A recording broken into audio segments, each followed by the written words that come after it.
Hello, this is the Year 10 MFL subject video for French, German and Spanish. So everything I'm describing now is related to French, German and Spanish. We use AQA for the exam board and the course specifications. So if you are looking online for additional resources or guidance, the component codes are listed as following: French 8652, German 8662 and Spanish 8692. I'll just talk through now the course overview, and that is the content of the course. So the course is delivered over 2 years, starting in year 10 and finishing in year 11, and it consists of 3 themes. Theme 1, people and lifestyle. Theme 2, popular culture. Theme 3, communication and the world around us. Within these themes are subtopics, but the underlying 3 principles are phonics, grammar and vocabulary development throughout the course. Theme 1 is people and lifestyle, so covering the topic of identity and relationships with others, healthy living and lifestyle, and education and work.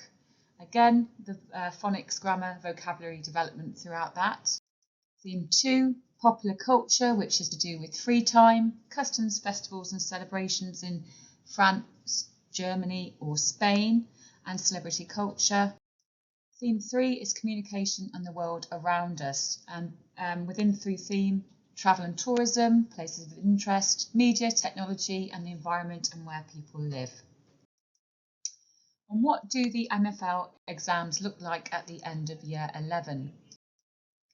So for higher tier, you can access grades 4 to 9, foundation tier grades 1 to 5. As you work through the course, the teacher will be informed as to which tier you are best entered for at the end of year 11. You are assessed in 4 papers, each worth 25%. The listening paper is 25%, and you will have to respond to spoken extracts as well as dictation, where you write out sentences you hear with accuracy, and this links into your phonics revision over the 2-year course. Paper 2 speaking comprises of a role play, reading aloud task where you're reading 5 sentences with correct pronunciation, French, German or Spanish, and talking about 2 photo cards which then go on to general conversation about different topics.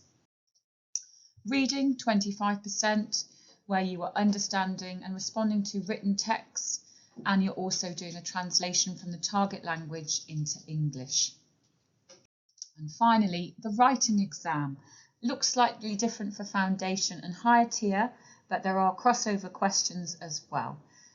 So for foundation, you're describing a photo, you're responding to 5 bullet points, you're completing a grammar gap fill, and also you are doing a translation of sentences into the target language. And question 5, which is the overlap question with higher, you're producing a piece of work with 90 words responding to the bullet points. Higher tier, you do translations of sentences from English into the target language. You have the overlap question, which is writing a response of 90 words. And then you have an open-ended writing task of 150 words in total. There's always a choice of 2 questions for that. What does assessment look like throughout the year? So the expectations around home learning are that homework is posted weekly on Google Classroom for you.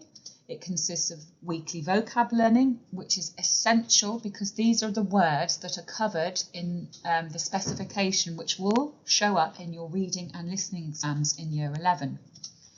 There's also additional homework, could be grammar, reading or writing, but you must ensure that this is completed so your teacher can give you adequate feedback.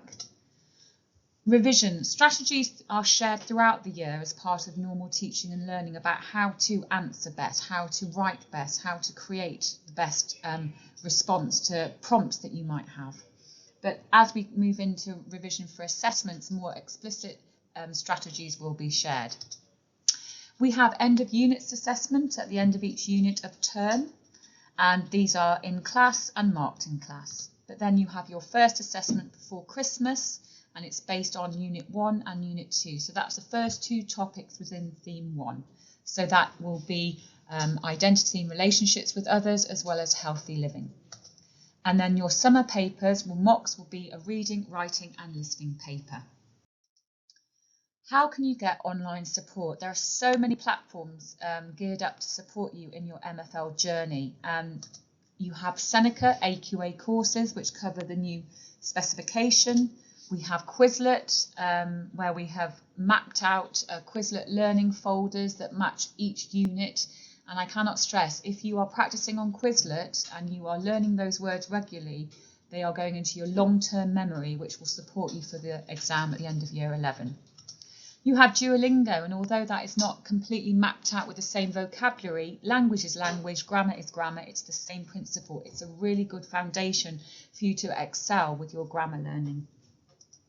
Languages Online, although quite old-fashioned, is brilliant online website with lots of grammar activities for all the different tenses and grammar points. And finally, BBC Bite-Size GCSE has now cycled their resources to include phonics, which was a part of your new exam, which will help you practice your key sounds in French, German and Spanish. What else is there for you to be supported for with this course? We have a foreign language assistant who can support in lessons, so really engage with that, take part in that. It's a great experience to have that support. Check in with your class teacher if there's any aspect of the course you're not sure about. We have resources in the MFL office. We have lots of grammar workbooks and extra vocab lists if you've lost something or you need to do some extra work around grammar. Again, you do have the digital online, but we do have some old grammar books that you are more than welcome to help yourselves to. You can also purchase additional resources yourselves, so I recommend CGP study guides, which are linked to your exam from first exam 2026 in French, German and Spanish, and they cost £7.50 each. If you have any questions, please see myself, Mrs. Bingham, Miss Kennedy or Mrs. Swain. Thank you very much.